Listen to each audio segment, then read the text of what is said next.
You can't please everyone, so don't even try.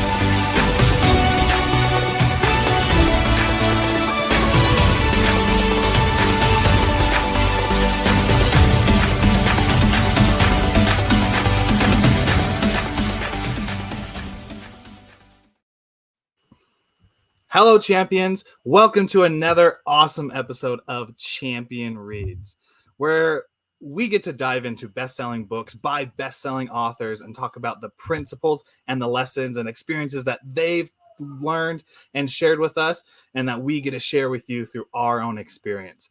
My name's William Blake, and I get to be your wonderful host and MC for this episode. Today with us, we have two wonderful guests. We have John Kovacs Jr., the founder of Champion Circle, as well as Lauren Cobb, who is on our executive team. Guys, I'm excited. We get to go again it should be ours by now after the few episodes we've been on. Favorite book of The One Thing by Gary Keller. So good. I got nice bookmarks in there for today. And specifically today, we are jumping into two principles of which help solidify what we've been talking about. We're going to talk about the 3 commitments, and we're also going to talk about the 4 thieves, the 4 things that rob us from figuring out what our one thing is and focusing on what's need to. So without any more pause, let's jump into this book. We'll start with the 3 commitments. The 3 commitments, let me just open this quick because sometimes I forget and don't have everything memorized. The 3 commitments, we have committing to be your best and being purposeful. We have take ownership of your outcomes, as well as finding a coach, finding someone who can keep you accountable. I know for myself, finding a coach, you'll be hard-pressed to find anyone who's successful who doesn't have a coach. Someone to help guide them. Because it's hard enough to do something when you know the path that you need to take, but it's even harder if you're trying to do it all by yourself. That's why I love Champion Circle, that it has to be able to grow high achievers and entrepreneurs. And that's why for like my business and everyone else who we get to know, I'm so glad that each of us have our own coaches. I'd love to hear, John and Lauren, what your thoughts are on, and we'll just start a good discussion on this.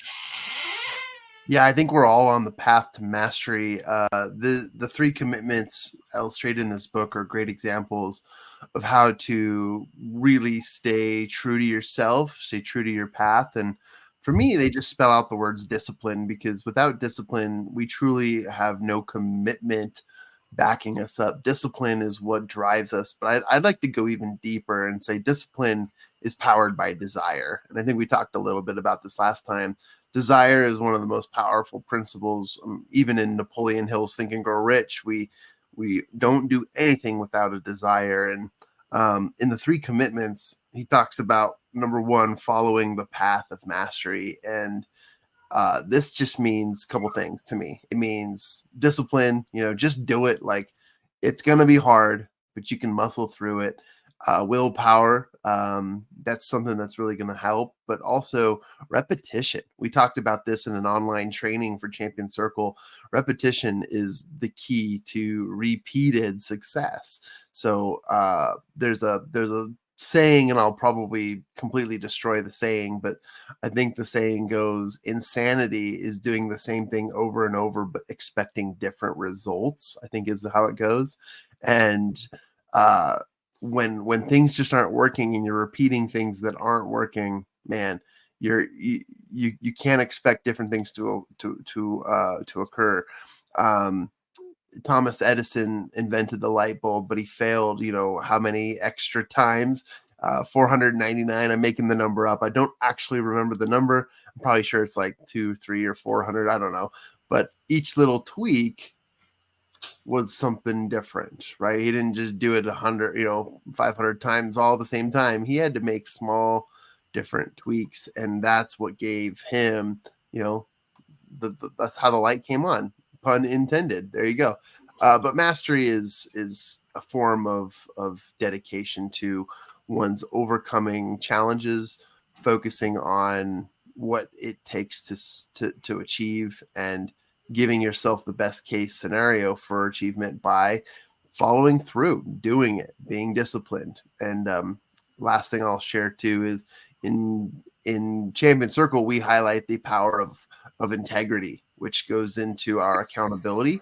And our integrity is what we do when we are alone, and how important it is to establish the muscle of doing the right thing, the established thing, the thing that's going to help us achieve our goals when nobody's looking. I love that.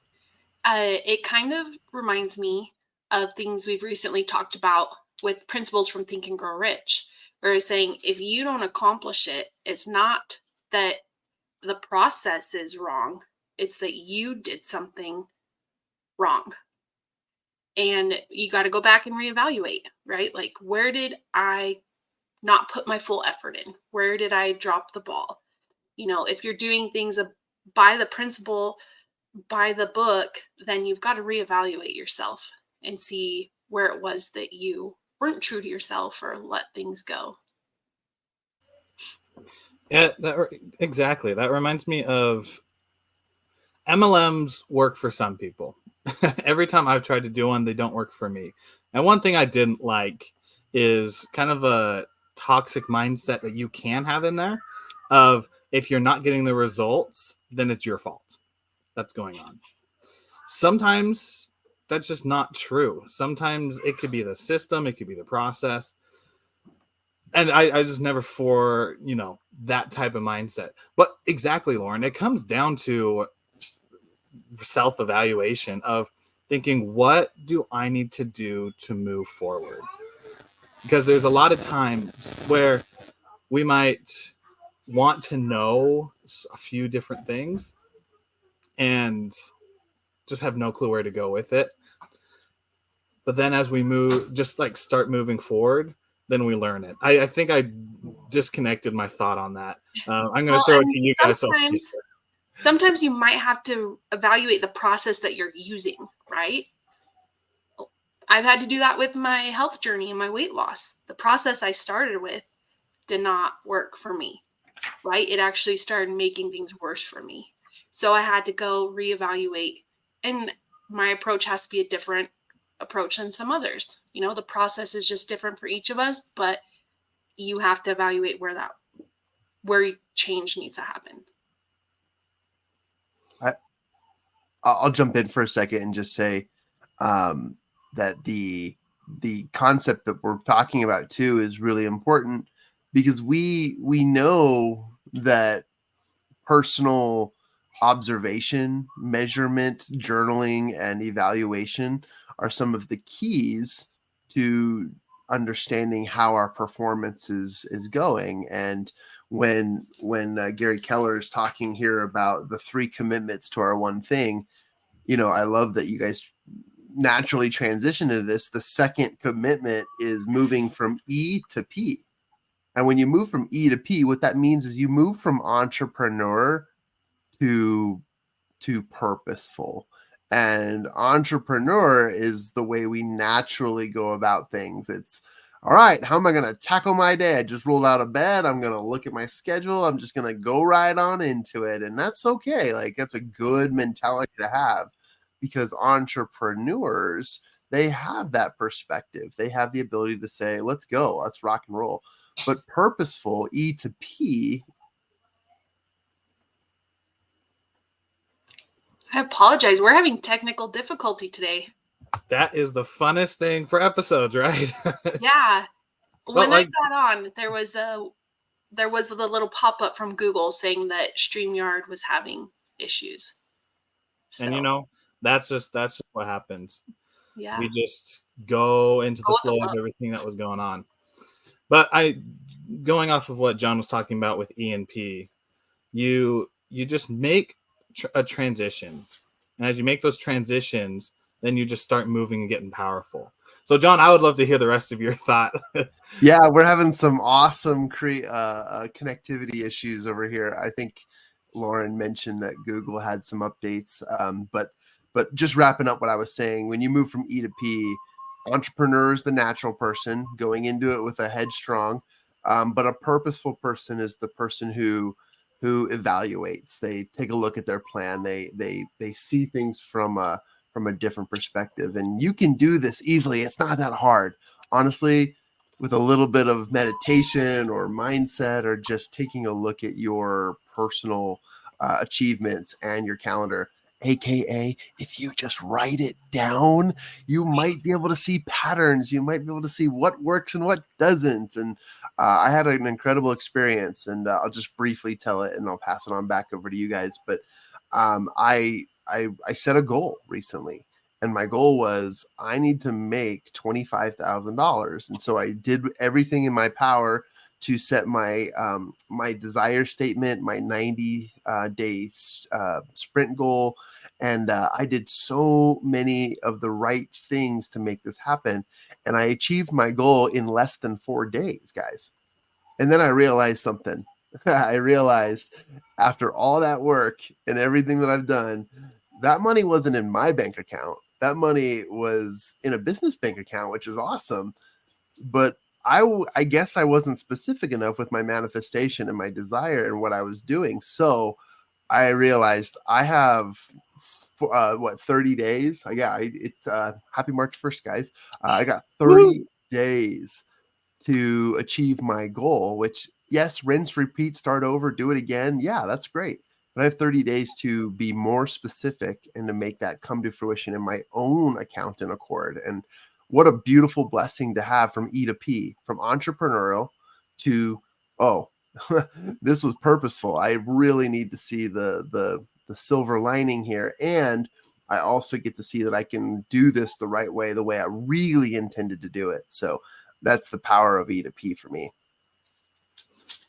Powerful, powerful. I want to transition for a second. We talk about the 3 commitments, the things where you really just got to put yourself into what you're doing. You got to be able to focus, need to be able to have someone with you, and to just seek out your desire and your belief in that. Let's transition over to the 4 thieves, 4 things that will take away what you are wanting. Now, the 4 thieves, they are inability to say no, the fear of chaos, poor health habits, and environment that doesn't support your goals. Lauren, you meant, go ahead. These are big, and oftentimes they can be coming from the same source. That makes sense? Like, the people that I'm surrounding myself with, sometimes they're not conducive to my goals, right? Like, if I'm spending too much time with people who just want to sit around, go to the movies, eat popcorn, I'm not going to achieve my health goal, right? I'm not going to get there because sitting at the movies doesn't help, and eating popcorn multiple times a week isn't conducive to it either. So that doesn't help my cholesterol, anything. So where are you putting yourself? Who are you surrounding yourself? And I have the problem of saying no, because I love doing fun things. I love being involved. I love being a part of things. So I try to say yes to as much as I can. And then oftentimes I wind up in that chaos where I am not able to think through things clearly, keep my schedule straight, like, and little things start falling off, and it's usually important things, because it's like, oh, if it just includes me, I'll just do it later, right? Like, some of my digital media work, it's like when I push it to the end of the day because I've overfilled my schedule, I'm not as productive. I'm not putting my full intent into it. It's just kind of doing a half job. And so you really have to think these things through. And why do you think that is? I agree with you that if it's stuff that I need to get done for my dream and business, I tend to push it off or schedule it for another time, whatever it is for not today. But I remember when I was working at Walmart and my job started at 4 in the morning, even if I was tired, even if I didn't want to go, I still got up, I got in the car, drove over there, and was clocked in by 4. Well, Lauren, I want your opinion on this. Why is it that we get ourselves up and going for other people's goals and dreams, but not our own? It's a lack of self-love.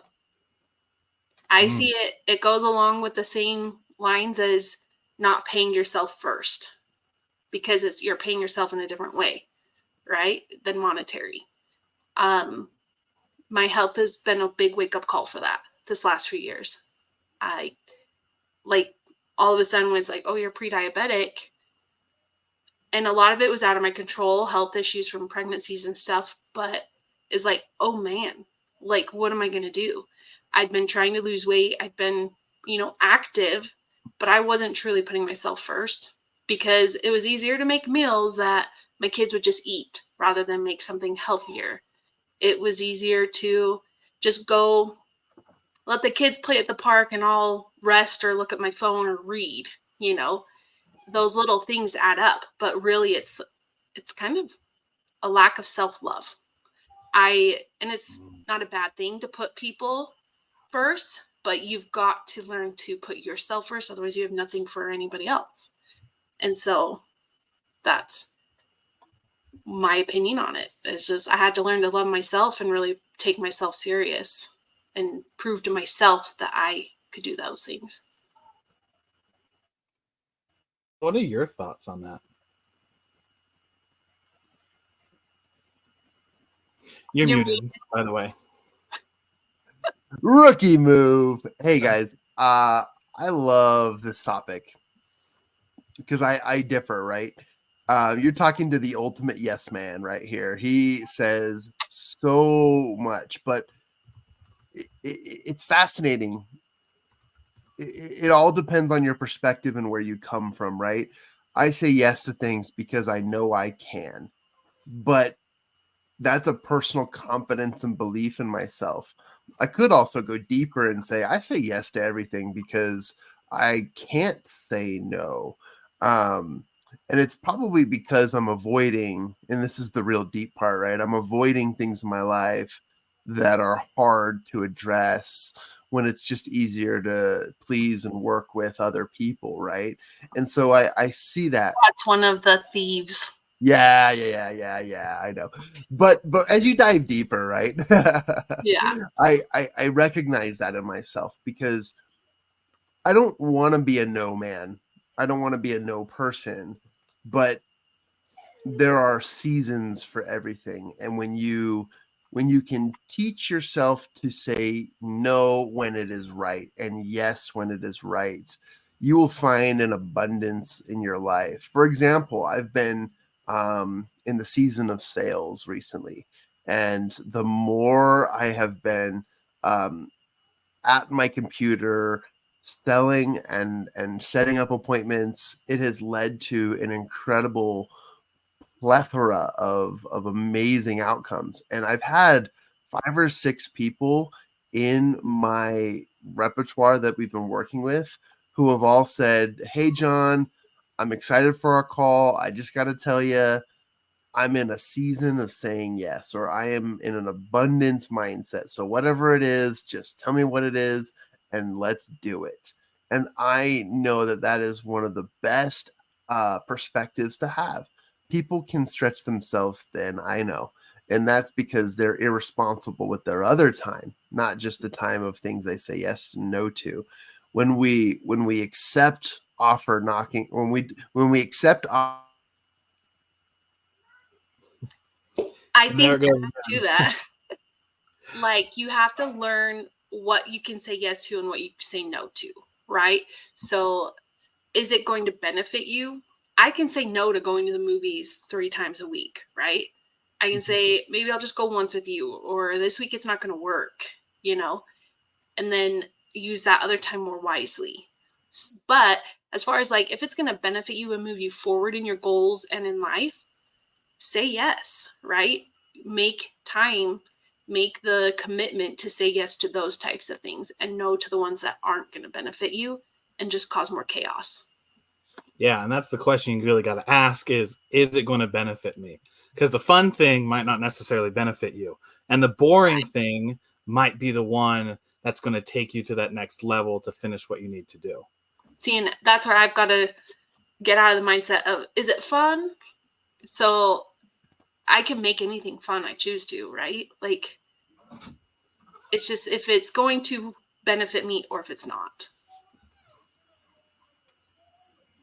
Yeah.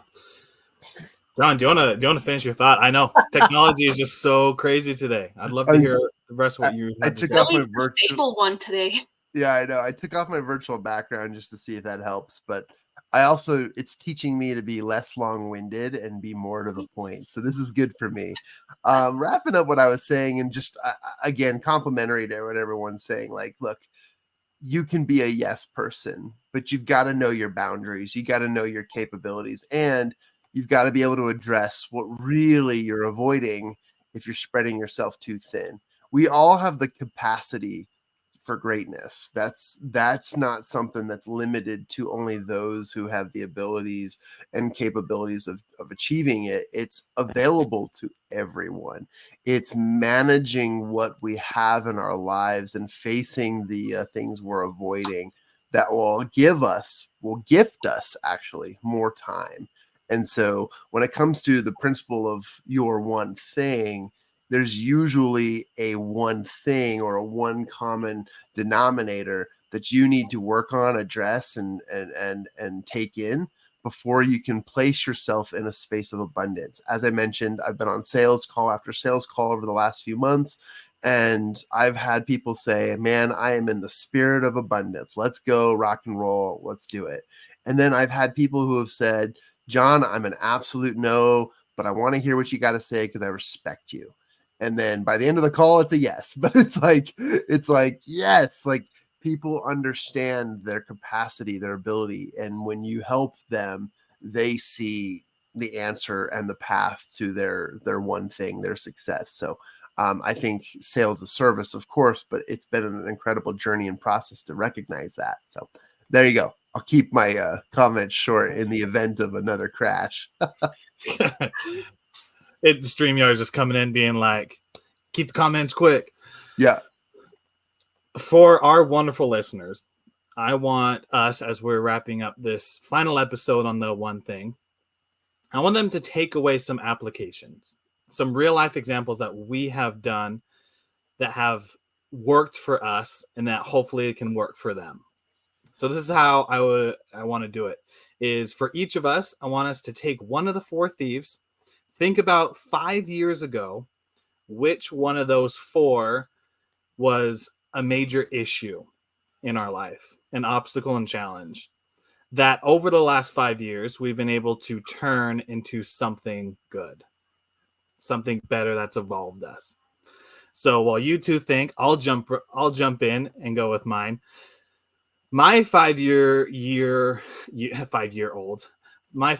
ago me had a real difficult time with the last one of environment doesn't support my goals. I was in college, going through my degrees, had wonderful people around me who were all working to get their degrees and what they were going for, but I didn't have any growth mindset individual friends. And as I was working on trying to figure out what I wanted to do in life, I realized that there were these individuals who weren't my friends at the time, individuals in classes where the first day I'd come in and they would immediately stand out. And then over the next several days and weeks, they still stood out to me. So what I did was I went to them and I started to talk to them, become their friends, see like what was this aura that was coming off of them that made them so different. As I talked with them, They were just people who were wanting more. They dreamt big and was taking action towards it. One of a mutual friend of, I think all three of us here, Devin Frampton, he was one of those people. First day in class, I'm just like, that guy. That guy stood out to me. And because of him, John and I got connected at a Starbucks back a few years ago, had like an hour and a half conversation. And since then, have been the best of friends with each other and have done many things. And John has introduced me to people, and those people have introduced me to people. And slowly but surely over the last 5 years, my environment has shifted over and over again by me showing up to different places than I was before. I'm not going to find high level, high performing people sitting on my couch playing Minecraft or Halo. That's just not going to happen, because those people are out. Those people are talking to other people. They are moving. And so what I've noticed is the people who are moving, the people who had that aura, I was attracted to. So if that's my applicable thing, is you know like right away those people who might be able to help you level up. So reach out to those people, and you'll never know. You'll never know what comes from it. I love that. I would say for me, mine was fear of chaos. My mental health was in chaos, and so I felt like I couldn't take anything else on. But really, I had to do a mind shift, and I could do more than just be in my own head and take care of my kids. It was that fear of, I can't do it. It'll be too much for me. I can't. So getting over that fear and realizing the things moving forward with personal development and being around awesome people and putting myself in those places with the people actually made the other areas of my life better as well. I was able to more focus and learn the skills I needed and be able to hone in on it rather than fear of chaos where I felt like out of control and too much was going on. It gave me skills to actually do it all. I love this topic and conversation. And by the way, Willie, you're okay. No, I love you, man. You're Thanks, bro. Yeah, you're one of my absolute favorite top people. And when I get a communication notification from William Blake and Lauren and these incredible people who I've surrounded myself with, it literally makes me smile cheek to cheek. It really happens to better my day. And so I appreciate that really cool testimony, and thought I'd throw in a sly joke and say, no, that was amazing. But I love this topic because I struggle with it. I haven't really had a lot of fears.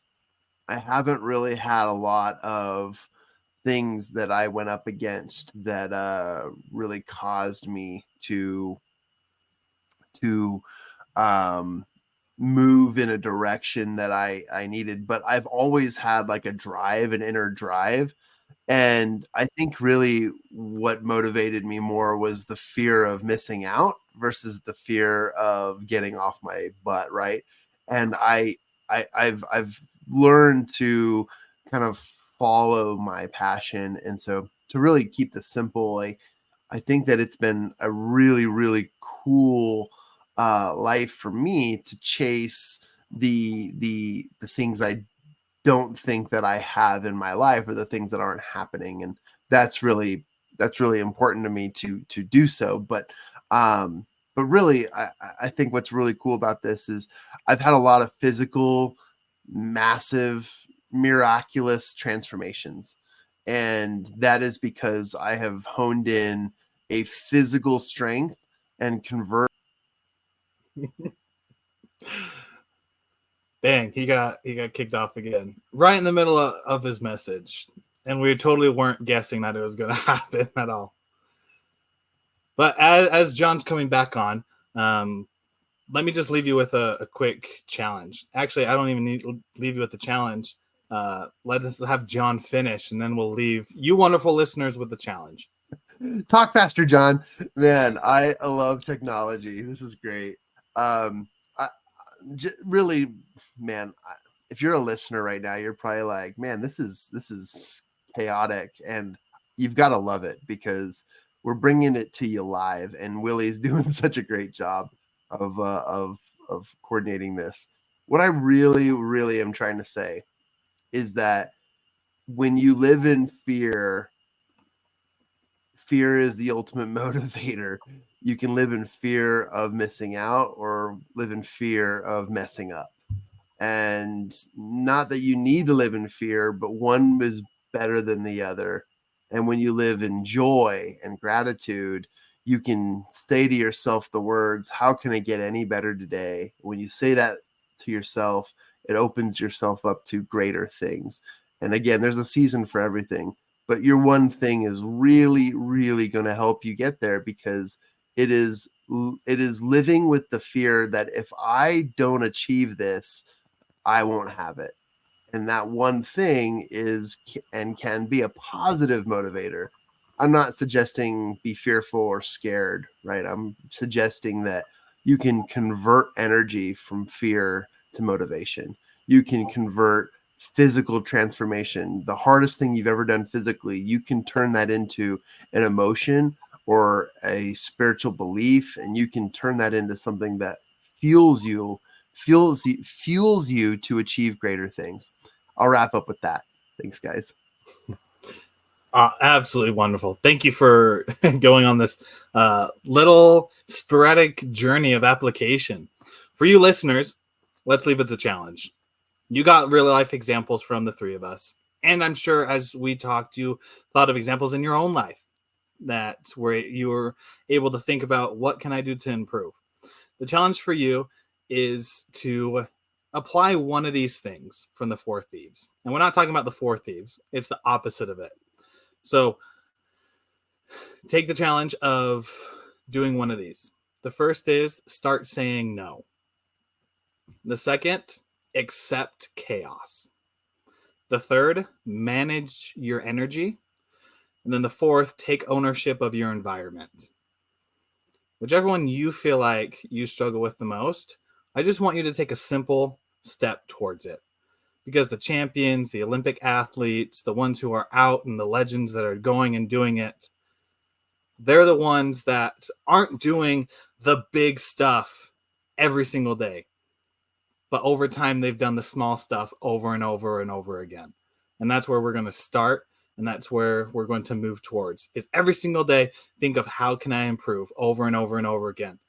And over the months, over the years, over the decades, you realize that you were a legend and a champion this whole time. You just need to start taking a few steps forward. So thank you for listening to this wonderful episode as we wrap up The One Thing by Gary Keller. I love doing this. Next month, we're going to jump into a new book, so make sure to watch that episode when it comes out. The Champion Reads was brought to you by Champion Circle, where we're a group of high achievers and champions who are working together to grow our business and to grow each other through accountability and mastermind methods. If you found this informative, applicable, and exciting, please subscribe to Champion Reads and leave us a comment about which one of those opposite of the Four Thieves that you're going to go towards. If you are looking on our social medias, you can find us all at My Champion Circle, as well as if you go to our website, mychampionscircle.com, it'll have all our social links there. So that's a place where you can find everything. So until next time, we'll talk to you later, champions. Continue to be awesome, continue to be great, and continue to be the champion you know you are.